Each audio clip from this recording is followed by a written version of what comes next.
Bueno, buenos días, bienvenidos, bienvenidas, bienvenides. Yo les voy a empezar contando, estamos Solange Di Napoli y yo quienes vamos a presentar dos temas que en realidad somos tres las investigadoras responsables de estos dos temas que estamos proponiendo. Son temas para licenciatura o doctorado. Voy a empezar yo y luego se suma Solange al final. Primero les quería contar, bueno, los temas son simulación computacional de efectos catalíticos en materiales topológicos y el otro es también una simulación computacional de materiales ferroeléctricos en baja dimensión. Nosotras tres pertenecemos en realidad al grupo de cálculo de propiedades electrónicas, que se diferencia del grupo que contaba Claudio recién, que estudiaba materia blanda. Nosotros estudiamos las propiedades electrónicas de los materiales, en general cristalinos. Somos los investigadores que están aquí presentes en esta foto.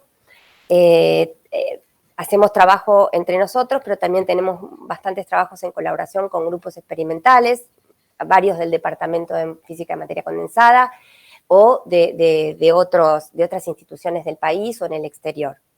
Y también en la actualidad hay varios estudiantes del Labo 6 y 7 que están trabajando con nosotros en colaboración con grupos experimentales, pero bueno, no sabemos si eso va a poder seguir continuando. ¿Cuál es el espíritu del trabajo que hacemos? Nosotros modelamos materiales desde primeros principios. Voy a tratar de transmitirles brevemente qué quiere decir modelar desde primeros principios los materiales, desde el punto de vista de las propiedades electrónicas. Uno de los desafíos que tenemos es, por ejemplo, establecer una conexión entre las escalas macroscópicas que tienen los materiales. Acá vemos en un extremo una foto de un transistor, por ejemplo, que es la escala macroscópica de un material, donde la escala de longitud es el orden de los centímetros.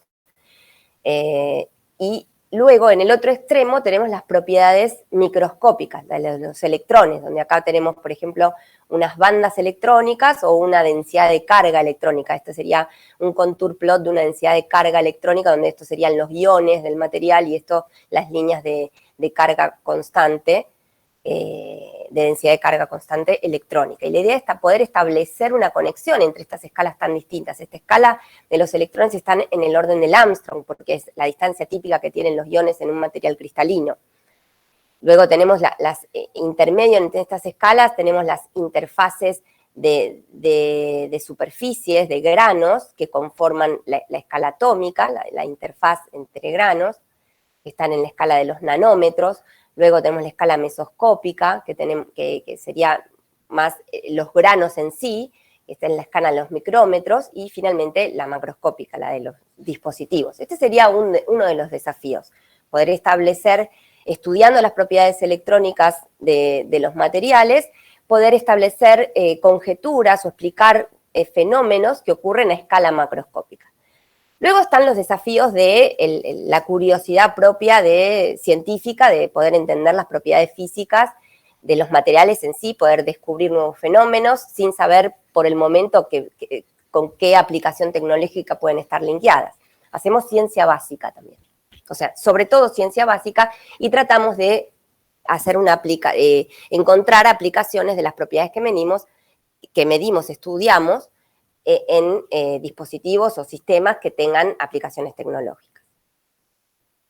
Primeros principios para los electrones. ¿A qué nos referimos con eso? Con primeros principios nos referimos a que tratamos de resolver la ecuación de Schrödinger del problema de los electrones en un material, solo poniendo como dato de entrada las posiciones de los iones y las cargas atómicas, ¿sí? Como tratar de no tener parámetros. Esto en la vida real no siempre ocurre, a veces algún parámetro uno tiene que establecer y que va a influir en los resultados, pero la idea es tratar de tener la menor cantidad de parámetros posibles, a veces es cero, y al final del día, si se resuelve la ecuación de Schrödinger del problema, la ecuación cuántica de los electrones en un determinado material, vamos a poder conocer la energía total, y con la energía total del sistema en el estado fundamental, podemos estudiar y predecir o entender fenómenos naturales. Por ejemplo, podemos predecir estructuras cristalinas. Acá vemos un gráfico en el que se presenta la energía total de un material en función del volumen, ¿sí?, para distintas estructuras cristalinas en las que cristalizan dos iones, ¿sí? Acá un tipo de estructura cristalina, la cloruro de cesio, otro tipo de estructura cristalina, la cloruro de sodio, y así sucesivamente. Y se puede calcular, con métodos de primeros principios, la energía del sistema, la energía total del sistema, variando el volumen, y poder determinar estos dos tipos de iones, cuál estructura cristalina prefieren, estableciendo cuál es la de mínima energía, ¿sí? Entonces, con este tipo de cálculos podemos establecer o predecir estructuras cristalinas. Así como podemos predecir estructuras cristalinas, también podemos predecir ordenamientos magnéticos, haciendo cálculos para distinto tipo de orden magnético, apuntando los momentos magnéticos de los iones involucrados en distintas orientaciones con un orden característico, y podemos calcular la energía total para distintos ordenamientos y ver cuáles serían las configuraciones de mínima energía. Otro tipo de propiedades que podemos estudiar son propiedades físico-químicas. Podemos estudiar reacciones químicas de una molécula sobre un determinado sustrato o catalizador. Podemos analizar la energía total de cada paso de la reacción química, cuando, por ejemplo, en este caso se ve un cartoon de cómo el dióxido de carbono se va protonando en distintos pasos termodinámicos hasta convertirse, por ejemplo, en metano. Este tipo de reacciones químicas son bastante buscadas, bastante estudiadas en la comunidad, porque, por ejemplo, tienen el beneficio de poder analizar las propiedades de catalizadores, cuando son más eficientes para convertir dióxido de carbono, que abunda demasiado en la atmósfera, en algo útil, algo para que sea, por ejemplo, una fuente de energía como el metano. Entonces, con nuestros cálculos podemos establecer o podemos entender los mecanismos que hagan más eficiente ciertas reacciones químicas sobre ciertos sustratos. Ahora bien, lo complicado es poder resolver esta ecuación de Schrödinger para un sistema que tiene muchos electrones interactuantes, ¿sí?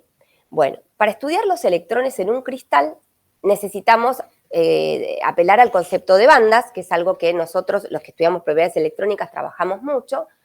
El concepto de bandas surge cuando los electrones, que en principio, si los electrones están sueltos, aislados en el espacio, tienen una dispersión, una energía que depende cuadráticamente con el momento del electrón, o sea, una parábola, cuando el electrón siente que hay un arreglo periódico de iones, como el que provee el cristal, empiezan a aparecer como resonancias, se abren gaps en estas parábolas, y apelando a las simetrías de traslación del arreglo cristalino, es donde uno puede empezar a definir el concepto de bandas, porque se van solapando, se pueden correr por propiedades de simetría todas estas bandas a una región, que se llama región zona de Bruglian, y ahí es donde puede aparecer el concepto de bandas, donde tenemos banda 1, banda 2, banda 3, donde entonces además del vector de onda K, que es el momento cristalino del electrón, es uno de los números cuánticos de los estados electrónicos, el otro número cuántico que aparece en los electrones en un cristal es el número de banda.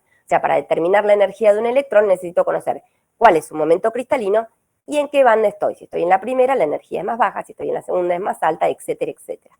Y con este concepto de bandas es donde uno se puede describir sencillamente la existencia de metales o aislantes, porque cuando tengo un número impar de electrones, las bandas quedan llenas a la mitad, los sistemas son metálicos, pueden conducir la conductividad eléctrica. En cambio, cuando tengo números pares, las bandas se llenan completamente y aparece un gap, el siguiente estado desocupado. Hay que darle una energía determinada al sistema para que ese electrón pueda conducir la electricidad, y estos son los sistemas semiconductores o aislantes. Así que bueno, en nuestros materiales, las propiedades electrónicas, vamos a describir las bandas de los electrones, pero para eso necesitamos resolver un problema cuántico de muchas partículas interactuantes, y eso es un problema tremendamente complejo, donde ya la función de onda del problema es una función de onda que tiene muchísimas coordenadas espaciales, incluso puede tener coordenadas de spin si el sistema es magnético. Es una cantidad cuántica terriblemente difícil de manipular y hasta de almacenar, porque son muchas variables, ¿sí?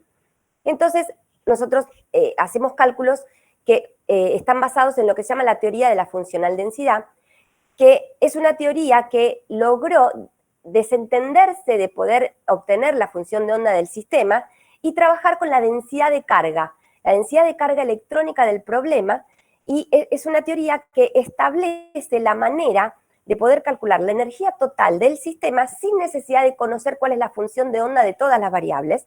Basta con conocer cuál es la densidad de carga del sistema. Y establece un método, que es el método de las ecuaciones de Conisham, que resolviendo un problema auxiliar de ecuaciones de un electrón, ¿sí? La función de onda de un electrón, no la función de onda de todos los electrones, sino un problema auxiliar para funciones de onda de un electrón que sienten un potencial efectivo con toda la información del cristal, resolviendo esta ecuación de Schrödinger de un electrón, podemos tener información sobre la densidad de carga que minimiza la energía del estado total. Entonces, con esta teoría vamos a, por un lado, calcular las bandas de este problema auxiliar, que es bastante útil y nos da muchísima información, y además calcular la energía total que nos va a permitir realizar predicciones o también interpretar resultados experimentales. Bueno, entonces el primer tema que les quería proponer era un tema, el de los efectos catalíticos en materiales topológicos.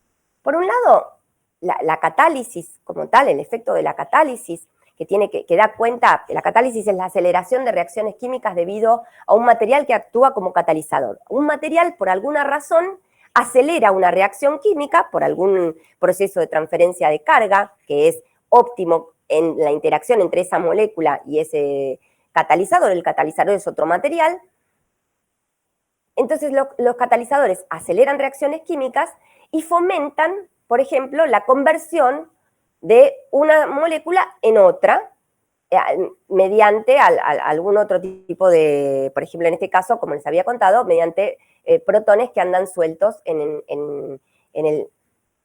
este caso, en los sistemas electroquímicos están sueltos en el solvente y bueno, se va protonando el dióxido de carbono y se convierte en otra cosa. Los catalizadores, estudiar los catalizadores, entender el mecanismo por el cual aceleran esas reacciones químicas, se necesita hacer un estudio de física de superficies, el proceso de absorción de las moléculas en el material en cuestión, y es sumamente importante para cuestiones de energía y medio ambiente entender estos procesos catalíticos para poder proponer mejoras, materiales más eficientes, por ejemplo, en el ámbito de las baterías, en el ámbito, como les contaba, de la electrorreducción de CO2, la generación de hidrógeno, problemas que tengan que ver con la energía y medio ambiente, es muy necesario saber o contar con información de simulaciones computacionales, en este caso basadas en DFT, sobre los mecanismos catalíticos de la interacción de moléculas con sustratos. Por otro lado, un área de la física muy diferente, bastante reciente, hace poquito creo que han dado un premio Nobel a dos científicos que han establecido propiedades muy relevantes para entender la topología de los materiales. La topología tiene que ver con propiedades novedosas que no se conocían antes de los electrones en ciertos materiales. Acá vemos un esquema, por ejemplo, de dos bandas de un material, que en este caso, si el último nivel ocupado está acá, sería un semiconductor trivial, que se lo llama, normal, de los que se conocían hasta ahora, y por alguna razón estas bandas se invierten, empieza a haber estados mezclados, el sistema pasa de ser un semiconductor a un metal normal, pero para ciertos tipos de iones ocurre que hay una interacción fuerte entre los grados de spin y los grados orbitales, los grados de libertad de spin y los grados de libertad orbital. ¿Cuál sería el grado de libertad orbital? Si el electrón del cual en cuestión está en un orbital de tipo P, un orbital de tipo S, un orbital de tipo D. Bueno, cuando los iones son muy pesados, como bismuto, teluro, los iones que tienen números másicos bastante altos, es importante el grado de libertad de spin del electrón empieza a interactuar con, no le empieza a ser irrelevante cuál es el orbital en el cual está. Y cuando la interacción, que se llama interacción spin-órbita, cuando empieza a ser importante la interacción spin-órbita, se abre un gap no trivial en el espectro de estas bandas que están intermezcladas, por alguna razón, se abre un gap que es un gap topológico. Entonces este material que está aquí sería un aislante topológico. Bueno, la idea, lo que se propone, es tratar de... los aislantes topológicos tienen la característica de que cuando les ocurre un borde, por ejemplo una superficie, de repente el material termina por alguna razón, en el borde de ese material aparecen estados de superficie o estados de borde, como los que se muestran acá abajo, que tienen estas características particulares de que están protegidos por su simetría, ¿sí? por esta no trivialidad del gap del cual provienen. Estos estados topológicos en la superficie de los materiales son muy robustos frente al desorden, frente a la deformación, porque justamente están protegidos por esa simetría intrínseca del gap del cual provienen. Y presentan mayor conductividad, tienen un spin definido, bien definido. Entonces la propuesta es tratar de ver qué pasa, está ocurriendo en los últimos años, que la comunidad científica se empezó a preguntar, ¿qué ocurre si estos procesos catalíticos ocurren mediante transferencia de carga con estados topológicos, que tienen estas propiedades tan particulares respecto de los estados electrónicos convencionales? Entonces, la propuesta de este tema es estudiar reacciones químicas, propiedades físico-químicas de sistemas, de alguna reacción en cuestión que tenga interés de tipo energético o en medio ambiente, como por ejemplo la conversión de dióxido de carbono o la generación de hidrógeno a través de la disociación del agua, alguna propiedad de absorción en algún electrodo de alguna batería, estudiarlo para los materiales cuando los estados de superficie son materiales protegidos por su simetría, ¿sí? Materiales con estados de superficie no trivial. Acá les muestro un ejemplito acá de una simulación. Esto es un material topológico en volumen, es aislante, y en superficie, estos serían los estados electrónicos de este film. Estos serían los estados de superficie, donde se ven este cono de Dirac que cruza el nivel de Fermi, o sea, se vuelve conductor. Y la idea sería acá en un cartoon estudiar cómo interactúan estos conos de Dirac topológicos con moléculas que eventualmente sufran alguna reacción, y si esa reacción es diferente para esa molécula, por tratarse de un estado topológico o no. Este es un área de la ciencia que está muy en pañales, porque está recién comenzando, así que todavía hay muchas preguntas por responder, y es una de las propuestas que les tenemos como tema de estudio. Así que ahora le doy el paso para que hable Solange, que les va a contar el siguiente tema. Hola, ¿qué tal? Buenas tardes a todos. Bueno, yo les quería contar sobre la propuesta del segundo tema, que es simulación computacional de materiales ferroeléctricos en baja dimensión. Y bueno, en realidad este tema en particular está dentro del marco de un tema en el que venimos trabajando hace unos años junto con Andrea Barral, que es el estudio de materiales multifuncionales. Los materiales multifuncionales son materiales en los que hay presentes más de un orden ferroico. Vero, apaga el micrófono. ¿Hola? Sí, apágalo. Pues se escucha un ruidito. Sí, perdón. Ahí vamos. Perdón, bueno, se me achicó la pantalla. Les estaba diciendo entonces que dentro de los materiales multiferroicos son materiales que presentan más de un orden ferroico, como puede ser ferroelectricidad y ferromagnetismo, y la idea es poder que estos dos órdenes ferroicos estén de alguna manera acoplados, como para poder controlar, por ejemplo, configuraciones magnéticas a través de aplicar campos eléctricos o viceversa.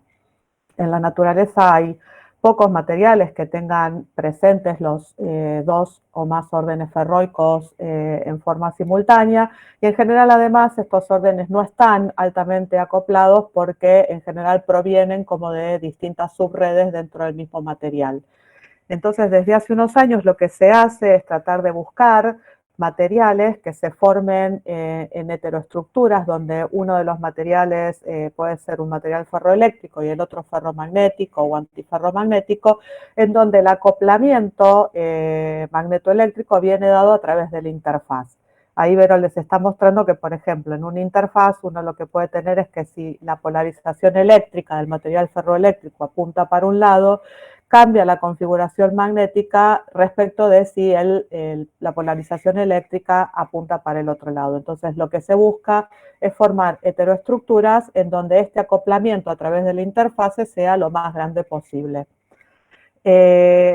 Desde hace algún tiempo, debido a la necesidad de miniaturizar los dispositivos y debido al hecho de que los materiales ferroeléctricos en bajas dimensiones, los ferroeléctricos usuales en bajas dimensiones, tienen campos de polarizantes muy grandes y entonces, por lo tanto, la polarización no es robusta en bajas dimensiones, se empezó a trabajar en la búsqueda de materiales que sean ferroeléctricos y cuya polarización sea robusta en baja dimensión.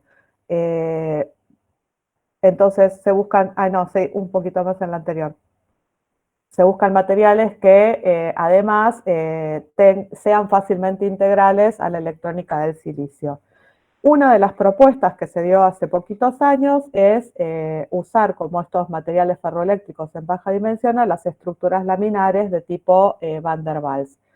Ahora sí, ¿qué son estas estructuras? Bueno, son sistemas laminares, en general, bueno, el caso más típico es el del grafeno, que son láminas de grafito apiladas, en donde la interacción entre una lámina y la otra es una interacción muy chiquita, que es de tipo Van der Waals, y la interacción que hay dentro de la bidimensionalidad es una interacción covalente que es mucho más fuerte. Dentro de estos sistemas también, o con este mismo tipo de apilamientos, estructuras laminares con interacciones de Van der Waals, existen los dicalcogenuros de metales de transición, que son materiales que están formados por láminas de calcogenuros y en el medio tienen metales de transición.